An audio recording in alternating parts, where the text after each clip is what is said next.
Every morning at exactly 7:30, the same man walked into the diner.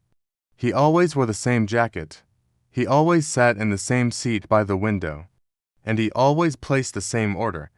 For years, this was a simple, comforting fact of life at the small roadside establishment. No one questioned it. No one had a reason to. Until one morning, someone checked the records and realized something completely impossible. According to official documents, the man in the window seat had been dead for more than a decade. This story begins at a diner that sat along a quiet highway. It was the kind of place that served coffee in thick, heavy mugs and knew its customers by name. It was a haven for truck drivers, local farmers, and retirees, people who valued routine above all else. And no one, it seemed, valued routine more than the man by the window. He was a polite, quiet customer. He always paid in cash. His order never deviated. Eggs, toast, and black coffee. No substitutions, no complaints. After he ate, he would read the newspaper slowly, folding it carefully when he was done. He'd leave a small, respectable tip every single time. The staff just assumed he lived nearby. A quiet man who liked his peace, someone who enjoyed consistency. In a place built on predictable rhythms, he fit right in.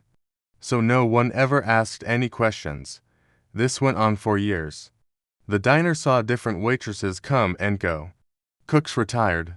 The business even changed owners. But the man never changed. He wore the same jacket, walked at the same pace, and had the same neutral expression. If the diner opened late, he would be there, waiting patiently by the door. If a blizzard blanketed the roads, he still came. On the rare occasion the town lost power, he would simply sit quietly in the dark, waiting for his order. His routine was absolute, uninterrupted by anything. The first hint of doubt appeared when a new manager, a young man named Alex, took over the diner. He was meticulous about the books and soon noticed something odd. The man's cash payments never seemed to match the register's history. The cash totals for the day were always correct, but the individual transactions weren't all accounted for. It was as if the man had paid, but his order had never been officially entered into the system. It was like he was a ghost in the machine. At first, Alex just assumed it was a bookkeeping error, a quirk in the old register. That is, until he decided to check on something else. Driven by a strange curiosity, Alex started asking around town about the quiet man. The answers he got were unsettling. Everyone recognized him. They'd all seen him at the diner for years. They remembered him, but not a single person knew his name. In a town this small, where everyone knew everyone's business, that alone was bizarre. So, Alex turned to public records. He searched online archives, looking for a face that matched, and then he found it. The man's face stared back at him from an old obituary photo. It was an undeniable match. Same eyes, same jawline, same calm, unreadable expression. The obituary was dated 12 years earlier.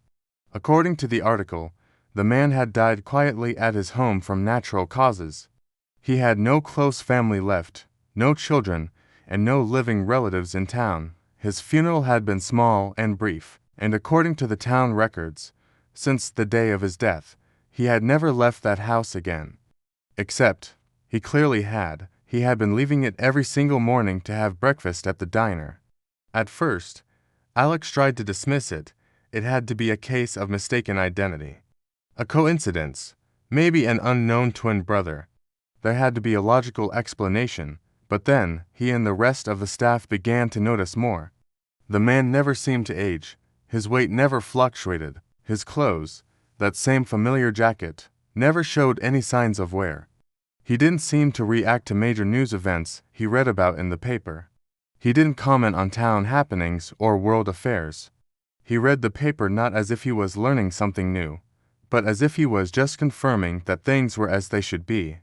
Then one morning, a new, young waitress, not yet accustomed to the unspoken rules, finally decided to ask him a question. She made a simple comment about the weather, something about the coming rain.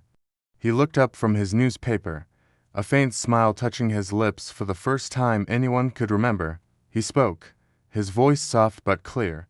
"It always comes back around." That was all he said.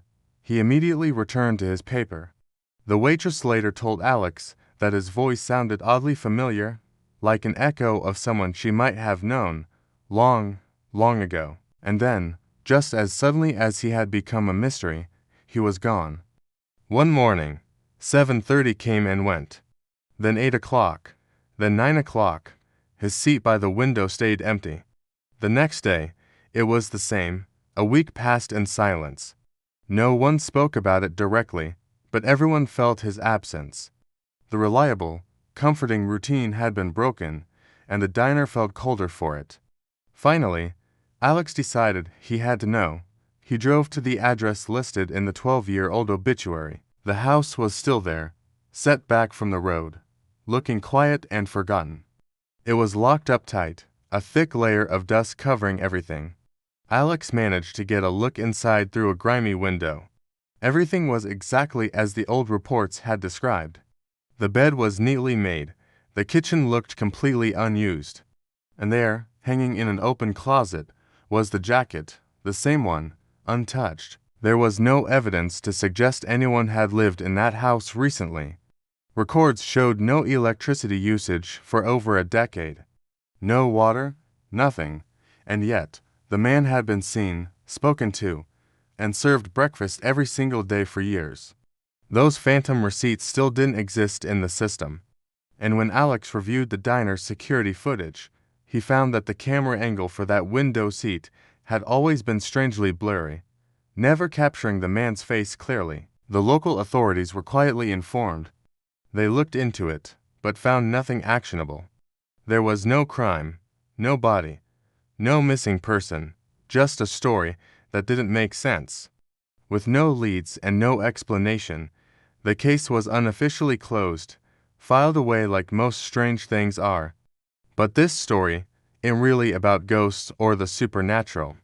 It's about something far more human: habit, memory, and the incredible comfort we find in familiarity. People who have lived long lives understand the power of routine.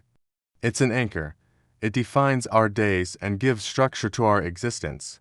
And when something or someone fits perfectly into that routine, we tend to accept it. We don't question it, even when, logically, it shouldn't be possible. The diner is still there today, serving coffee in those same thick mugs. The seat by the window remains empty.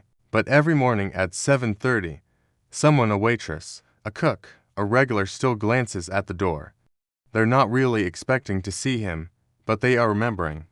Because sometimes, the hardest mysteries aren't the ones that inspire fear.